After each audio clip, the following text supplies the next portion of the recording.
금리 급등이 환율에 미치는 영향은? 네, 이제 금리와 환율은 또 굉장히 밀접한 연관을 가지고 있을 것 같은데 기본적인 부분들 나라 하나씩 저희가 좀 짚어보도록 하겠습니다. 일단 가장 금리에 관련돼서 많은 분들이 관심이 크실 미국부터 좀 체크를 해볼게요. 네, 아무래도 미국 기준금리 자체는 사실 전 세계 통화정책을 결정하는 중앙은행들의 바로미터가 되는 네. 그러한 곳이죠. 미국의 기준금리가 이제 밴드로서 결정이 되는데 상단과 하단이 결정이 되잖아요. 이러한 미국의 기준금리 수준이 어느 정도까지 높아질 것이냐, 네. 어느 정도까지 높아질 예정이냐 등에 따라서 사실 주요국들의 통화 정책이 결정된다라고 봐도 무방하고요. 그렇죠. 우리나라 같은 경우에도 이제 미국의 기준금리 수준을 더 넘냐, 넘지 않느냐에 따라서 한미 금리 차에 따라서 사실 많은 분들께서 걱정하시는 이유도 맞아요. 미국의 이제 금리 수준이 어느 정도의 절대적 영향력이 있는지를 우리에게 설명해 주지 않나라고 판단하고 있습니다. 네. 그래서 사실 미국의 기준금리라고 한다면 이 금리 결정에 따라서 영향을 받는 거는 전반적인 경제 상황 전체에 영향을 주게 돼요. 환율 면에서도 당연히 영향을 주는데 네. 이게 미국의 기준금리 결정 파워와 다른 주요국들의 기준금리 결정 파워는 각국의 어떤 통화에 미치는 영향은 조금 다를 수 네. 있습니다. 오늘 이에 대한 부분을 좀 짚어드리고자 제가 이 주제를 좀 가져왔고요. 아무래도 미국의 기준금리가 오른다라고 한다면 저희가 일반적으로 달러가 강세다라고 저희가 인지를 하고 있잖아요. 네. 왜냐라고 물어봤을 때 사실 이거에 대해서 명쾌하게 설명을 해주시는 분이 많지는 않아요. 근데 저희가 가장 좀 직관적으로 판단할 수 있는 부분 중에 하나가 금리라는 것은 결국엔 돈의 가격이다라고 네. 저희가 판단을 하죠. 그래서 돈의 가치가 올라간다라고 했을 때 값어치가 올라간 돈을 빌리는 주체는 그거에 상응하는 더 많은 이자를 내야 된다라는 게 이자 금리라는 거고요. 그거에 따라서 기준금리가 올라간다라고 한다면 반대로 돈의 가치가 올라간다라고 저희가 판단을 하는 거고 네. 돈의 가치가 올라간다라고 했을 때 미국의 돈은 달러잖아요. 그렇죠. 그렇기 때문에 달러 인덱스가 강세를 보인다라고 저희가 판단할 수 있습니다. 물론 이거는 어떻게 보면 원론적인 얘기라고 저희가 일축할 수 있고 실상을 봤을 때는 이제 돈의 가치가 올라가서 기준금리가 올라가는 게 아니라 네. 기준금리를 조율하면서 돈의 가치를 저희가 제어하는 경우가 오히려 많아요. 네. 예를 들어 지금 같은 경우에는 미국의 기준금리를 재빠르게 올렸던 가장 큰 원인은 물가 상승을 잡기 위한 부분이었잖아요. 네. 인플레이션에 대한 부분을 완화시키기 위해서 금리를 올렸다라고 저희가 볼 수 있는데 이렇게 빠르게 올린 기준금리의 결과 달러 인덱스를 봤을 때는 저희가 코로나가 터진 시점에서의 달러 인덱스는 대략 90포인트 정도였어요. 근데 지금 수준으로 봤을 때는 113포인트고 최고로 높아졌을 때는 115포인트까지도 올라갔습니다. 네. 이런 부분을 점검해 봤을 때는 금리가 결국에는 달러 인덱스의 가치를 결정하는 하나의 팩터구나라는 걸 저희가 좀 확인할 수 있고요. 네. 반대로 그러면 금리라는 게 이제 우리 환율, 달러, 원화 이런 거에 또 어떤 영향을 주느냐에 대한 원론적인 얘기를 또 드려보자면요. 네. 금리라는 건 결국 올리는 이유는 사실 경기가 너무 뜨거워졌다라는 거예요. 인플레이션이 발생하는 이유는 경기의 활성화 정도가 너무 크다는 거거든요. 왜 경기가 지나치게 활성화되느냐라고 했을 때 우리는 사람에 대해서 다시 한번 돌아볼 필요가 있습니다. 사람은 상승장이거나 성장할 때 더 빠른 성장을 원해요. 그렇군요. 더 높은 성장을 원합니다. 그 과정에서 반드시 수반될 수밖에 없는 게 레버리지예요. 네. 부채를 가지고 끌어오면서 돈에 대한 공급을 더 많이 한 경우에는 그 돈을 바탕으로 나는 추가적인 아웃퍼폼을 나타내겠다라는 게 사람의 심리이기 때문에 실물 경기보다 사람들이 바라는 본인들의 성장은 더 크게 네. 형성되기 마련이거든요. 이 과정 중에서 과열되어 있는 돈의 모임이 나타날 수밖에 없습니다. 그러면 인플레이션이 발생을 하게 되는 거고요. 이런 인플레이션을 저희가 제어하기 위해서 아까도 말씀드렸다시피 기준금리를 높이잖아요. 네네. 그러면 금리를 높이게 된다면 돈은 중앙은행으로 다시 돌아가게 되겠죠. 그렇죠. 왜냐라고 했을 때 첫 번째 쉬운 이유는 이제 금리 그러니까 우리가 대출금리라고 했을 때 대출금리가 기준금리가 오르게 되면 상당히 더 높아지게 돼요. 네. 지금 우리나라 같은 경우에도 기준금리가 매우 높아졌기 때문에 전세금리라든지 다양한 금리들이 다 높아져 있는 맞아요. 상황이잖아요.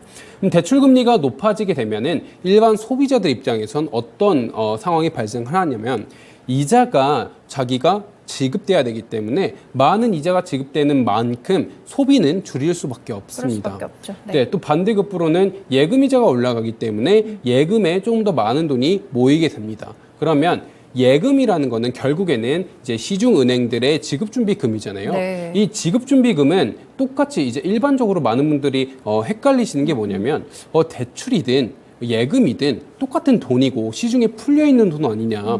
왜 이게 서로 다른 유동성을 나타내느냐라고 이제 많이 오해를 하시는데 예금은 지급준비금 안에 가만히 있는 돈이에요. 네. 무브머니가 아닙니다. 그렇지만 대출금 같은 경우에는 내가 대출을 받게 되면 소비를 하죠. 그쵸. 집을 사거나 새로운 데 투자를 하거나 기업도 마찬가지입니다. R&D를 하는 과정에서 꾸준하게 대출을 받고 본인들의 캐펙스를 조정해 나가잖아요. 이 과정에서 대출을 받은 돈은 움직이게 됩니다. move money가 네. 되는 거고 스마트 머니가 되는 거죠. 그럼 이 돈들이 움직이는 과정에서 통화 손실을 발생시키게 돼요. 네. 그렇기 때문에 대출에 따른 돈은 유동성을 좀 더 풍부하게 만들어주는 네. 자금입니다. 그래서 예금 수준이 올라가서 지급준비금이 풍부해지고 반대로 대출에 대한 돈이 줄어서 시장에 융통되고 있는 돈이 줄어들게 되는 경우에는 우리가 총 유동성은 줄어들 수밖에 없다라고 얘기를 많이 하고요. 그리고 각국의 이제 유동성을 판단하는 지표는 조금씩 다르지만 우리나라 같은 경우에는 M2를 기준으로 많이 얘기를 네. 하죠. 미국도 M2를 기준으로 많이 얘기를 합니다. 기준금리가 높아지게 되면 이 유동성 M2 부분이 자연스럽게 내려오게 돼요. 그럼 M2가 내려오게 된다라고 했을 때는 반대로 얘기하면 시중에 풀려 있는 돈이 줄어드는 거예요.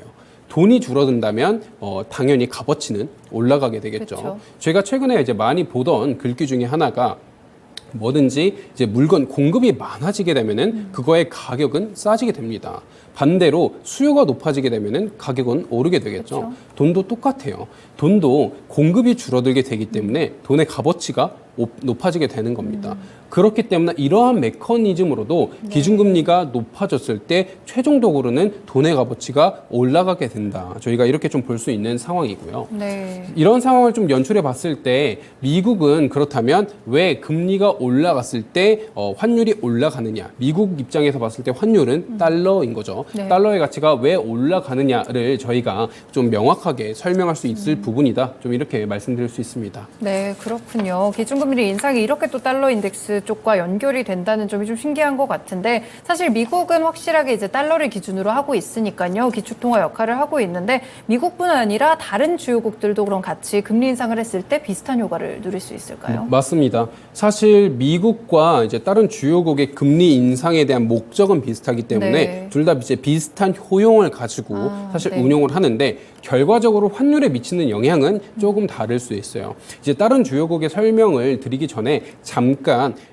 미국 달러라는 특성에 대해서 조금 더 알고 가자면요. 네네. 예를 들어 금리를 높였어요. 그럼 방금 말씀드린 이 두 가지 이유 외에 금리를 높인 상황에서는 아까 말씀드렸다시피 경기 활성화를 둔화시키기 위해서 금리를 높인다라고 말씀을 그렇죠. 드렸잖아요. 네. 근데 이게 지나치게 금리를 많이 높였어요. 그래서 우리가 흔히 이거를 중앙은행들이 하는 실수, 샤워실의 바보다라고 얘기를 하거든요. 네. 반대로 얘기하면 코이테 모멘트다라고도 얘기를 하는데 기준금리를 적정 수준보다 지나치게 높여서 오히려 경기를 너무 위축시켰어요. 네. 그러면 경기 성장보다는 디플레이션을 걱정해야 그렇죠. 되는 상황이 네. 놓여지잖아요. 그럼 디플레이션이라는 거는 반대로 얘기하면 소비가 응축된다는 거고요. 소비의 응축은 GDP의 마이너스 성장으로 귀결될 수 있습니다. 네. GDP라는 것 자체가 80%가량이 소비에 연결되어 있기 때문에 그러면 마이너스 성장이 2분기 정도 연속이 된다라고 했을 때 저희는 이거를 기술적인 경기 침체다라고 그렇죠. 부르잖아요. 네. 이런 기술적 경기 침체가 왔을 때 사람들은 어디에 투자를 할까라고 했을 땐 안전자산에 투자를 하게 됩니다. 그럼 대표적인 안전자산은 달러죠. 맞아요. 그렇기 네. 때문에 금리 인상이 또 다른 이러한 어떤 달러의 안전자산 성격으로 환율이 오르게 만드는 영향이다라고도 볼 수 있어요. 네. 제가 이거를 굳이 앞단 설명과 좀 따로 떼어서 설명드린 이유는 네. 앞에 말씀드린 유동성에 대한 거두어들임이라든가 금리는 결국엔 돈의 가치다라는 부분은 다른 주요국도 다 일치하는 부분이에요. 그렇지만 그 달러가 안전자산이기 때문에 이런 어떤 경기 침체 상황 속에서 안전자산으로서의 가치가 올라간다라는 거는 다른 주요국에는 해당되지 않습니다. 예를 들어 우리나라 원화 같은 경우에는 네. 위험선호 통화죠. 그렇죠, 그렇죠. 네, 유로화 같은 경우에도 유로화는 사실 어떻게 보면 되게 선진국이라고 인지되어 있음에도 불구하고 위험선호 통화로 분류가 됩니다. 네. 저희가 안전자산으로서 분류하는 통화는 크게 세 가지 정도로 저희가 분류를 하는데요. 달러, 네. 엔화, 그리고 스위스 프랑 정도로 저희가 분류를 하거든요. 그렇기 때문에 이제 여타 주요국들의 기준금리 인상이 각 국 통화에 미치는 영향을 점검해 볼 때는 네. 이러한 어떤 각국의 통화의 특성에 대해서 좀 더 많이 살펴봐야 됩니다. 그래서 예를 들어 이제 우리나라 같은 경우에 기준금리 인상이 한국에 미치는 영향에 대해서 알아볼 때는 당연히 첫 번째로 대부분의 주요국의 통화는 본인들의 통화 가치를 달러와 비교해서 표현을 하게 돼요. 네, 그쵸. 우리나라 같은 경우에는 USD KRW, 달러 원 달러 환율이죠. 네. 일본도 마찬가지입니다. 달러 N으로 저희가 그렇죠. 구별을 하고요. 그 다음에 유로도 마찬가지거든요. 반대로 유로는 이제 EUR USD라고 해서 유로화의 가치를 앞에 먼저 두는 좀 반대 방향으로 표시를 하긴 하지만 결국에는 사실 달러 기준으로 표시를 하는 네. 거예요. 그렇기 때문에 주요국의 환율을 결정짓는 부분은 각국의 통화 가치도 있지만 가장 먼저 전제돼야 되는 건 달러의 방향이 어떻게 움직일 것이냐라는 게 첫 번째예요. 그래서 저희 같은 이제 FX 애널리스트 같은 경우에는 미국 쪽을 좀 더 분석에 치중을 높이 네. 두는 이유 중에 하나가 결국에는 달러의 흐름이 주요국 환율의 흐름을 결정지을 수 있기 때문에 이제 달러의 향방에 있어서 좀 가중치를 두는 부분이고요. 그렇다면 달러의 흐름 외에 주요국들이 좀 주목해야 되는 부분이 뭐냐라고 했을 때 넌 US 국가들에 대해서 제가 한 가지씩 좀 짚어드리자면요. 네. 우선 유럽 정도를 먼저 볼게요. 네. 유럽은 27개국 회원국이 전부 다 모여 있는 그쵸, 그런 네. 국가입니다. 예를 들어 이제 앵커님께서 생각을 해보셨을 때 27개국이 국가가 있어요. 여기에 단일 통화 정책을 적용했을 때 모두가 동일한 효과를 받을까요? 아니요, 굉장히 다를 것 같아요. 네, 굉장히 다릅니다. 네. 예를 들어 저희가 단적으로 생각했을 때 독일과 이탈리아를 생각을 해보면 독일은 제조업 베이스. 맞아요. 저희가 벤츠라든지 이는 다 이제 독일 독삼사라고 부르잖아요. 근데 반대로 이탈리아는 저희가 이탈리아를 많이 가는 이유는 사실 여행이잖아요. 네. 관광이란 말이에요. 네. 저는 아직 한 번도 못 가봤지만 네. 그렇기 때문에 이제 관광 산업이 좀 더 유망하냐, 제조업 산업이 유망하냐에 따라서 네. 사실 본인들이 원하는 통화 정책의 수준은 다를 수가 있어요. 네. 예를 들어 임금 수준이 높아졌다라고 했을 때 제조업 베이스 같은 경우에는 기계가 많이 들어와 있잖아요. 그렇죠. 그렇기 때문에 오히려 임금 상승의 영향을 상대적으로 덜 받을 수 있고요. 서비스업 같은 경우에는 기계가 할 수 있는 부분이 한정이에요. 대부분의 노동 집약적 산업이기 때문에 임금 상승의 어떤 결정적인 타격을 받습니다. 이런 어떤 산업 구조가 달라서 유럽 같은 경우에는 ECB라는 이제 라가르드 총재가 지금 주도를 하고 있는 네네. 중앙은행의 단일 통화 정책이 각국에 어떤 영향을 어떻게 미치는지 이거를 이제 금융 분절화 이슈라고 저희가 흔히 부르는데 네. 이 부분을 통일하는 게 유럽 입장에서는 좀 중요하다. 그렇기 때문에 이제 유로화 가치를 좀 판단할 때는 우리가 달러의 향방도 중요하지만 유럽이 지금 진행을 하고 있는 이 통화 정책에 따른 어떤 기준 금리 수준이라든지 아니면 각국의 이제 소비자 물가 지수라든지 네. 이런 것들의 차이가 얼만큼 발생하고 있느냐에 대한 차이점을 면밀하게 검토하시는 것도 첫 번째 포인트가 될 수 네. 있습니다. 그리고 또 두 번째 유럽에 있어서는 이건 최근 좀 트렌드인데요. 아무래도 최근 유럽이 스태그플레이션 우려가 작년 말까지 한참 많았었어요. 네네. 아무래도 이제 천연가스라든지 이제 네덜란드 TTF를 기준으로 천연가스 가격을 봤을 때 상당히 고점을 찍고 다시 내려왔잖아요. 이처럼 이제 에너지 자원에 대한 공급 이슈가 많았다가 지금 좀 내려앉았거든요. 근데 이젠 여름이 다가오고 있는 상황이고 지금 이제 많이 이제 접하셨겠지만 역대급 더운 여름이다. 뭐 이런 얘기가 지금 돌고 있는 상황이에요. 이때는 뭐가 많이 이제 이제 수요가 되냐면 에너지 소비가 상당히 많이 네. 수요되고 있는 상황이죠. 그렇기 때문에 이런 에너지에 대한 공급 측이 어떻게 진행될 것이냐에 따라서도 이제 유럽의 기준금리 인상이 유로화에 어떻게 영향을 줄 것인지에 대한 변수로 작용할 수 있다 네. 정도를 저희가 좀 포인트를 찝으면 좋을 것 같고요. 네. 이제 두 번째는 많이 최근에 궁금해하시는 일본 같은 일본이요? 경우인데요. 네. 이제 일본은 저희가 초안화 통화 정책을 유지를 하고 있죠. 다른 국가와는 달리 이제 맞아요. 기준금리를 다 높였지만 네. 일본만은 마이너스 0.1%로 기준금리를 마이너스로 동결했고 YCC 일드 커브 컨트롤을 통해서 시중 금리 10년물 기준으로 상하단을 0.5%에서 마이너스 0.5%로 제한했습니다. 네. 이만큼 반대로 기준금리를 낮췄다라는 건데 그럼 일본은 기준금리를 이렇게 낮춰서 본인들의 환율에 어떤 영향을 줬냐라고 했을 땐 일본은 초안화 통화 정책으로 인해서 엔화가 상당히 저점을 보이고 있죠. 네. 엔저 현상이라고 저희가 최근에 많이 부르고 있는 상황이잖아요. 그래서 기준금리의 차이가 벌어지면 엔화는 좀 더 약해진다라는 게 일반적 인식인데 네. 그럼 구체적으로 왜 그러냐? 이게 구체적인 어떤 프로토콜이 어떻게 되느냐라는 질문에 있어서는 저는 미일 금리 차를 많이 보셔야 된다라는 네네. 말씀을 드리고 있습니다. 왜냐하면 미국과 일본의 금리 차가 벌어지면 벌어질수록 사람들은 엔캐리 트레이드라는 그 트레이드를 좀 더 진행을 하게 돼요. 네. 쉽게 말씀드리면 엔화를 팔고 이걸 달러로 사는 거예요. 그쵸, 네. 그래서 달러 자산에 투자를 하는 거거든요. 이 과정에서 엔화에 대한 매도가 많아지기 때문에 엔화에 대한 자산 그리고 엔화 가치는 떨어지게 되는 겁니다. 네. 그래서 USD JPY 기준으로도 그렇고 KRW, JPY 기준으로도 그렇고 둘 다 엔화는 좀 약세를 보이고 있는 상황이죠. 네. 그래서 이제 엔화에 대한 분석을 하실 때는 기준금리에 대한 조절뿐만이 아니라 이제 BOJ 통화 정책에서 이제 이후에 통화정책 선회를 어떻게 진행할 것인가에 대한 포인트를 같이 좀 보시는 게 네. 중요하다라는 말씀을 제가 지금 드리고 있고 원래 이전에 저희가 한번 일본으로 여행을 간 적이 있었어요. 네, 저기 맞아요. 이 코너에서 네. 그때 제가 이제 YCC에 대한 얘기를 드리면서 정책이 바뀔 수 있는 변곡점은 어떤 수준에서 올 수 있느냐라는 질문에 있어서 저는 이제 CPI가 이제 일정 부분 올라갔을 때 그리고 일본의 정부 부채가 임계치를 맞아요. 내려오고 네. 있는 상황이다라는 말씀을 같이 드렸습니다. 그거에 대한 부분도 이제 일본의 통화를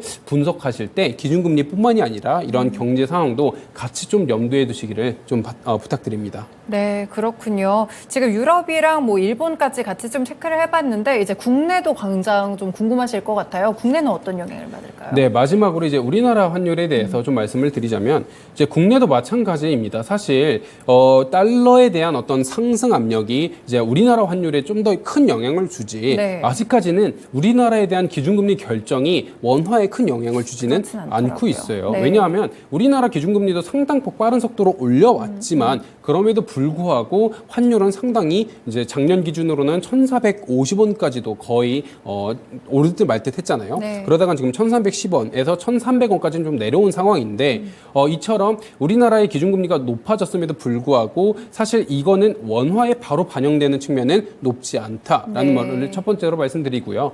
두 번째로는 한미 금리차 많이 이제 궁금해하시는데 한미 금리차 역시도 이 금리차로 인해서 외인들이 사실 우리나라로부터 이탈할 거다라는 그런 두려움을 많이 가지고 맞아요. 계신데 네. 이것도 사실 그렇게 큰 영향력이 없습니다. 네. 이제 과거 사례를 봤을 때도 한미 금리차가 거의 1% 이상을 벗어난 구간에도 이제 우리나라의 성장성이 바탕이 된 경우에는 오히려 이제 외인들 입장에서는 채권 순유입을 했거든요. 네. 이제 그런 상황을 봤을 때는 아무래도 한미 금리 차로 인해서 우리나라 환율이 좀 더 이제 떨어질 거다, 평가 절하가 될 거다라고 판단하기에는 무리가 있다.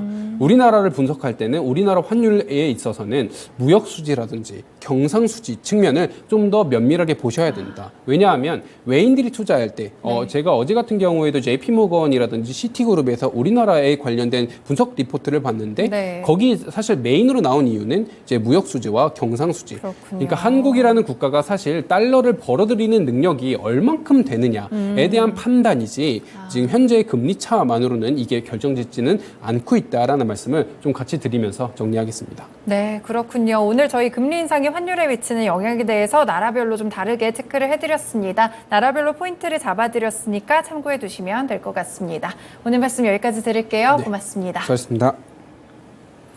네, 이렇게 토마토랜드 2.0 쉬운 환율 읽어주기 2부 시간에서는 NH선물의 김승혁 연구원의 의견을 들어봤습니다. 지금까지 다양한 투자 판단에 도움이 되는 말씀들 전해드렸는데요. 특정 종목의 상승과 하락을 보장하지는 않습니다. 토마토랜드 2.0 여기서 마무리 짓습니다. 오후장도 투자 잘하시길 바랄게요. 고맙습니다.